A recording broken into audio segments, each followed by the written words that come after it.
एक समद्विबाहु। इसके पहले अपने दो प्रश्न बनाए, एक समकोण त्रिभुज के लिए था, ठीक है, समकोण त्रिभुज का क्षेत्रफल कैसे ज्ञात करेंगे वो अपन समझा। दूसरा बी नंबर एग्जांपल लीजिए अपन ने, उसको क्या क्या था वो, समबाहु त्रिभुज का। और अब सी नंबर समद्विबाहु त्रिभुज का। और डी नंबर आएगा विषमबाहु। विषमबाहु, समकोण, समबाहु, समद्विबाहु, विषमबाहु, बस इस तरह से, मतलब तीनों क्लियर, चतुर्भुज चारों क्लियर। समद्विबाहु त्रिभुज क्या नाम दिया है, एक्स वाई जेड बोलता है। और अच्छा इसमें अलग अलग माना है। समकोण में ये तीसरा बना रहे हैं अपन सी नंबर, पहले में क्या माने थे, दिया था ए बी सी। इससे आपको समझ में आया कि अपन A B C, P Q R, X Y Z, D E F ऐसा कुछ भी मान सकते हैं, ठीक है ना, ऐसा समझ में आ जाएगा। समद्विबाहु त्रिभुज एक्स वाई जेड अपने को दिया है, जिसमें बोलता है कि, और समद्विबाहु बोला है, समद्विबाहु तो दो भुजाओं के मान जो है कितने दिया है ना। और दो भुजा कौन कौन सी है, एक्स वाई और एक्स जेड। इसका मान दिया है कितना, 5 सेंटीमीटर। और एक जो अन्य भुजा है, कौन सी बच गई अब अन्य भुजा, X Y Z, Y Z, हाँ वाई जेड, इसका मान दे दिया आपको 8 सेंटीमीटर। और बोलता है क्या ज्ञात करना है अपने को, क्षेत्रफल ज्ञात करना है, ठीक है, क्षेत्रफल इक्वल क्वेश्चन मार्क, क्षेत्रफल अपने को ज्ञात करना है, ठीक। बहुत ध्यान समझना। तो सबसे पहले तो लिखो, हल में लिखो दिया है, और चित्र बना लेते हैं सबसे पहले इसका, ठीक है। और नाम क्या देना है, तो ये एक्स है, कैपिटल एक्स लेना, मैंने पहले बोला हूं, जब कभी भी किसी त्रिभुज चतुर्भुज के शीर्ष यानी कोनों को दर्शाते हो, जहां दो भुजाएं मिल रही हैं, ऐसा ही कोने बनते हैं, शीर्ष बोलते हैं इसको, दर्शाते हो, हमेशा कैपिटल लेटर रहेंगे। X Y Z P Q R A B C जो भी दर्शाते हो कैपिटल रहेंगे। हाँ, उनकी जो भुजाओं का मान जो बीच में दर्शाते हैं वो स्मॉल रहते हैं, है ना।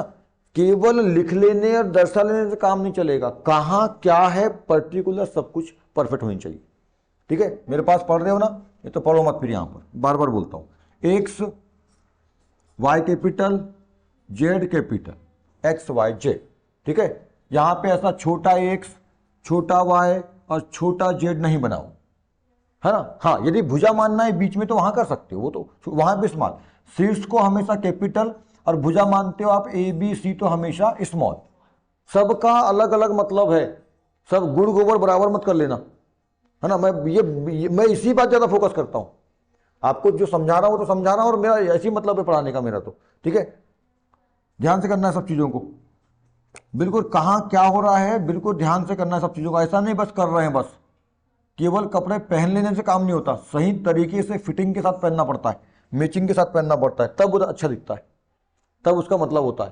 नहीं तो आप महंगा से महंगा ब्रांडेड कपड़ा ही पहने और झुलंग झालंग कैसा ही पहन लोगे तो कोई समझेगा साला भिखारी गरीब होगा, समझ में आया। तो ये है ना कि चलो कैपिटल रहेगा, है ना, एक्स वाई जेड कैपिटल। अच्छा, कौन सा त्रिभुज बोला है, समद्विबाहु। और मान दे दिया आपको प्रश्न में, एक्स वाई और एक्स जेड कैसा है, 5 centimetre. X Y X Z ये दोनों भुजाएं कैसी है, बराबर है, समान है। इसका मान लिख दिया है 5 सेंटीमीटर, ये लिख दो 5 सेंटीमीटर, ये भी है 5 सेंटीमीटर।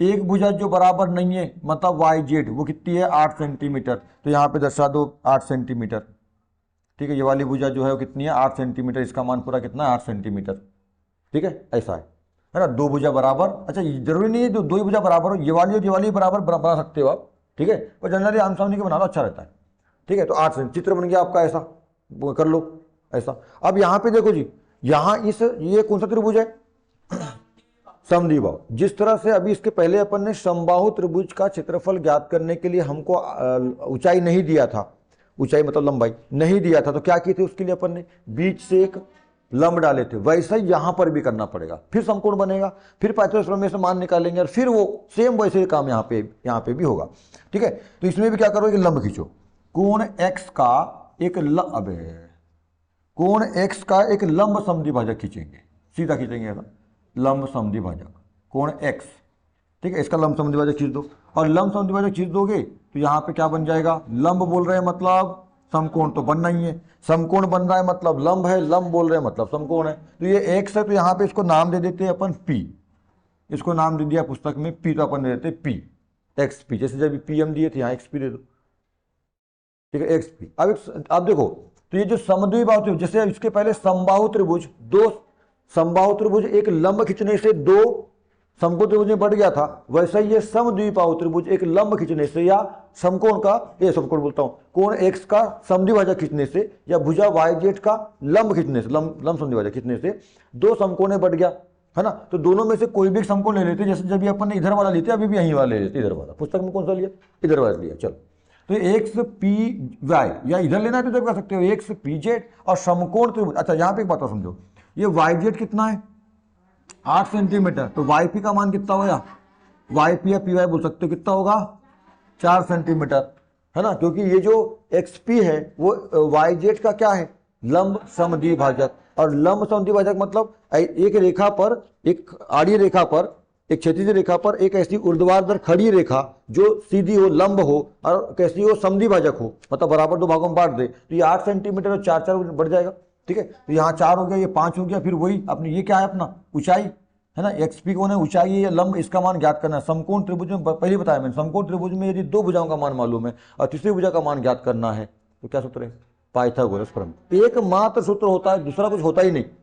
समकोण त्रिभुज में लगता है पर पाइथागोरस प्रमेय केवल और केवल समकोण त्रिभुज पर कार्य करता है, उस पर लगता है। 90 अंश के कोण वाले त्रिभुज पर लगता है, बस त्रिभुज पे लगता है बस, ना व्रत पे, ना किसी चतुर्भुज पे, ना किसी और त्रिभुज पर समकोण को छोड़कर, केवल और केवल समकोण पर। वो भी कब, जब समकोण त्रिभुज में कोई 2 भुजा का मान दिया हो, कोई भी 2 भुजा का, कर्ण आधार लंब में से कोई भी 2 भुजा का मान दिया, तीसरी भुजा का मान ज्ञात करना है, तो कौन सा उसकी सूत्र है, पाइथागोरस प्रमेय। दूसरा कोई सूत्र ही नहीं है प्रकृति में, ठीक है। हाँ, तो लिखो नीचे। अब अच्छा, रचना मैंने वहां पे कराया था आप लोगों को 2 लाइन, इसमें नहीं करा रहा हूं, वहां समझ में आ जाएगा ना आपको कि हाँ, उसको लिखना भी नहीं है, एग्जाम में आता है, लिखना नहीं हो तो आपके समझाने के लिए बताया मैंने कि भाई हमको ऊंचाई ज्ञात करना है, ऊंचाई नहीं दी, ऊंचाई ज्ञात करना है तो हम लंब खींचेंगे, तो वहां थोड़ा ध्यान रहेगा आपको। हाँ हाँ यार, इसमें भी ऐसा होता है, अब बार बार नहीं खाता उसको ना। अब समकोण त्रिभुज, समकोण लिखो, त्रिभुज का मार्ग बनाओ। अब समकोण त्रिभुज कौन सा बताओ, एक्स पी वाई, उधर ले सकते हो पर अपन इधर बनाते हो, ले लो ऐसा। अब समकोण त्रिभुज एक्स पी वाई में, अब समकोण त्रिभुज का मार्ग, और जब त्रिभुज के बाद में त्रिभुज एक्स पी वाई बोल रहा हूं, इसका मतलब क्या बनाना है आपको, मार्ग बनाना है, या त्रिभुज हिंदी में लिखना नहीं है, एक X P Y capital small नहीं, में बोलो, में के बाद क्या करोगे, हाँ लिखो, पाइथागोरस प्रमेय से।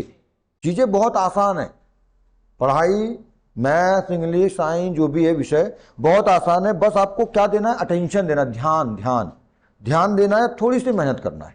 2 घंटा 3 घंटा घर में बैठ के रखिए, थोड़ा सा ध्यान से मेहनत करो, धीरे धीरे चीजें बहुत आसान हो जाएगी। पाइथागोरस प्रमेय से, चलो सूत्र उतार लो। अब मुंह मत ताको, वहां लिखो बटा, सूत्र मालूम है ना आप लोगों को, कर्ण का वर्ग बराबर लंब का वर्ग। देखो जी, मैं यहाँ चेंज कर रहा हूं, क्यों चेंज कर रहा हूं, इसके पहले जो सूत्र लिखा था, इसके पहले प्रश्न में मैंने आधार को पहले और लंब को बाद में रखा था। अच्छा, इसमें भी ध्यान रखना है, बराबर के पहले हमेशा कर्ण होगा, कर्ण के बराबर में इन दोनों का वर्ग होता है, वर्ग का विफल होता है, तो कर्ण हमेशा सामने रहेगा। ये जो लंब और आधार है, इसको आधार को पीछे लंब को बाद में ऐसा कर सकते हो आप, सॉरी मतलब वही बोल दिया, लंब को सामने आधार को पीछे, आधार को सामने लंब को पीछे कर सकते हो। वो वाले इसके पहले जो बनाए थे अपन ने, वहां पे मैंने आधार को सामने लिया और लंब को पीछे, जानबूझ के कर रहा हूं ताकि आपको समझ में आए कि भैया इसको ऐसा भी लिख सकते हैं। हाँ, पर कर्ण सामने रहेगा, है ना, सामने रहेगा। चलो मान रख दो, कर्ण क्या है अपना, यहाँ क्या है, कर्ण एक्स वाई है, इसका मान कितना है 5, तो 5 का वर्ग, क्योंकि कर्ण का वर्ग बोला 5 का वर्ग। सेंटीमीटर लिखना है अभी, बस जो अंक है वो लिखना, मात्रक नहीं लिखते ना। सूत्र में जब मान रखते हैं तो जो मात्रक है उसका इकाई जो है सेंटीमीटर मीटर किलोमीटर, उसको नहीं लिखते, मात्र अंक लिखते हैं, बस ध्यान रखना। ये लिखते, लंब क्या है बताओ, अच्छा अबे लंब तो ज्ञात करना है, हाँ एक्स पी, तो एक्स पी का वर्ग जैसा का वैसा रख दो, ठीक है, प्लस आधार कितना है 4, तो 4 का वर्ग रख दो, इनके मान निकालो। 5 का वर्ग बोल जल्दी से, अब कब बोलेगा भाई, अगले साल बोलेगा। 4 का वर्ग बोल जल्दी, बोल 4 का वर्ग, 4 4 16, उतना 4 का वर्ग, जिसका वर्ग निकाल रहे हो जिस संख्या का, उसका उसी में 3 बार गुणा। 4 का वर्ग 4 का गुणा 4 बार, 5 का वर्ग 5 का गुणा 5 बार, 25, ऐसा फटाफट 16, 4 4 16। किसका मान, जिसका मान ज्ञात करना है उसको बाहर निकाल लो, एक्स पी स्क्वायर, तो बड़ी बराबर संख्या में से, यानी बड़ी संख्या में से छोटी संख्या हो जाएगी, घट जाएगी, पक्षांतर हो रहा है यहाँ पे, ये इधर जाएगा तो वो उधर आ जाएगा, ऐसा ठीक है। ये पक्षांतर आपको सिखा दिया सब अच्छे से, सब आगे से पीछे से दाएं से बाएं से कैसा होता है सब बता दियो, ठीक है। 25 में 16 का कितना बचा, जल्दी बोलो, अरे कोई भी बोल रहा, 9 बचा। अब देखो एक्स पी पे वर्ग है, इसका वर्ग हटा दो, सामने संख्या में क्या लगेगा वर्गमूल, और 9 का वर्गमूल कितना, जल्दी बोलो, 9 का वर्गमूल 3, तो 3 सेंटीमीटर आपका आ गया एक्सपी का मान। देखो इसके पहले वाले में गड़बड़ संख्या आ गई थी 75, पूर्णांक वर्गमूल नहीं आया था, तो कैसा निकाले थे, अब यहाँ पे निकाल लोगे 9 का वर्गमूल 3, तो आपको हटा हुआ है, तो एक्सपी बराबर 3, मतलब ये जो एक्सपी है, जो लंब था यानी जो ऊंचाई है हमारी, वो कितनी आ गई, 3 सेंटीमीटर। या 3 सेंटीमीटर लिखना मत, तो समझाने के बताया मैंने आपको, ठीक है। इस तरह से लंब मिल जाएगा अपने को। अब इसकी नीचे करना, मैं इधर कर रहा हूं। अब सम द्विबाहु त्रिभुज का मार्क लगाना, त्रिभुज लिखना मत, क्योंकि अपन एक्स वाई जेड बोल रहे हैं, ठीक है, एक्स वाई जेड का क्षेत्रफल, ठीक है। सूत्र वही है, 1/2 गुणित आधार गुणित ऊंचाई, ऊंचाई में बड़ा हुआ ऊपर चंद्र बिंदी, बिंदी ऐसा है ना, मान रख लो,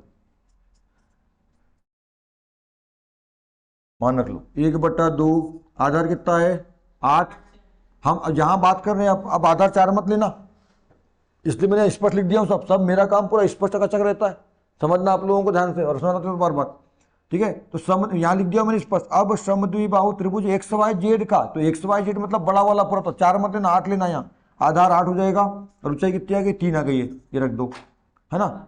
मैंने क्या बोला, सूत्र में जब भी मान रखते हैं तो मात्रक यानी इकाई जो होती है सेंटीमीटर यहाँ दी है, उसको नहीं लिखना है, ठीक है, बस अंक लिखना, बस ध्यान, हमेशा यहीं पे नहीं, हमेशा जब भी सूत्र मान रखते हो कभी भी मैथ्स में, 2 से 8 कितने बार कटेगा, 4 बार, और 4 तिया 12 सेंटीमीटर स्क्वायर होगा क्या, हाँ, क्योंकि क्षेत्रफल है, क्षेत्रफल का मात्रक इकाई जो है हमेशा वर्ग में होती है। ये आ गया आपका आंसर, है ना। मतलब देखो क्या मतलब हुआ इसका, क्या मतलब हुआ समझना, ये जो त्रिभुज है, ये पूरा बड़ा वाला, ये पूरा त्रिभुज जो है, इसका क्षेत्रफल पूरे अंदर का जो भाग है ना, ये पूरा पूरा, इसका क्षेत्रफल कितना हुआ, तो इसका क्षेत्रफल हुआ अंदर का पूरा, अच्छा पूरे एक्स वाई जेड की बात चल रही है, पूरे एक्स वाई जेड की, है ना, कितना होगा, 12 सेंटीमीटर स्क्वायर होगा क्षेत्रफल, मतलब उसने कितना क्षेत्र घेरा है, ठीक है। यदि मान लो कोई खेत का अपना खेत है, कोई प्लाट है ऐसा त्रिकोण वाला, है ना, तो इसने कितना क्षेत्रफल होगा उसका, तो ये ऐसा निकालेंगे, क्षेत्रफल मतलब लंबाई गुणित चौड़ाई, है ना। तो यहाँ पे ये हो गई इसकी लंबाई, और ये हो गई उसकी ऊंचाई, ऊंचाई यहाँ पे, है ना, त्रिभुज का है तो लंबाई गुणित ऊंचाई, आधार गुणित ऊंचाई, और सामान्य क्षेत्रफल है तो लंबाई गुणित ऊंचाई, लंबाई गुणित चौड़ाई, ऐसे बनेगा। हो गया ये, चल।